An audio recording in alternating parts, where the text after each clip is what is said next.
تو یہاں ہمارے حقوق جو ہیں سر یہ دنیا میں ملک بنے یا نہ بنے یہ ہر بندے کی ویسے آواز ہوتی ہے کہ جو اس طرح کے حالات کو فیس کر رہا ہوتا ہے جو سینسٹیو کرتا ہے میں پارلیمنٹ کے سامنے خودکشی کر لوں گا یہ کیوں خودکشی کی نوبت آتی ہے سائیکالوجسٹ کہتے ہیں کہ جب انسان تمام ایونیو سے مایوس ہو جاتا ہے جب اس کو پتہ چل جاتا ہے اور خودکشی کرنے والے کے بارے میں ایک بڑی خوبصورت بات ہے کہ جب وہ اپنا پھندا لٹکا رہا ہوتا ہے نا گلے میں تو تمام سائیکالوجسٹ متفق ہے ایک دفعہ مڑ کے وہ ضرور دیکھتا ہے کہ کاش کو اس وقت آ کے بچا لے یہ اس کی اس وقت کی آواز ہے بالکل صحیح ہے اس وقت اگر کوئی شخص بھی سن رہا ہے ہاں وہ پولیٹکس میں ہے ہاں وہ کسی اور جگہ پہ بیٹھا ہوا ہے اس کو سوچ لینا چاہیے کہ ایک وقت ایسا بھی آتا ہے خودکشی کرنے والوں کو جو کہتا ہے کہ میں دو لوگوں کو مار کے تو مروں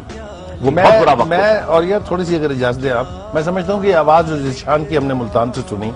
اسے اگر قوم سن لے حکمران بے حس ہیں بے غیرت ہیں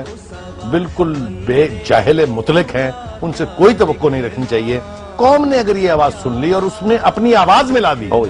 تو سر یہ آوازیں تھی چلی میں امریکہ کا ہولڈ تھا لوگ اٹھے امریکہ وہاں سے بھاگا یہ آوازیں تھی ہونڈراس میں یہ آوازیں تھی نکراگوا میں یہ آوازیں پورے ساؤتھ میں یہ آواز جہاں اجتماعی طور پر اٹھی ہے لوگ کھڑے صورتحال بدل گئی ہے بدل گئی ہے وقت ہو گیا ایک بریک کا میرے خیال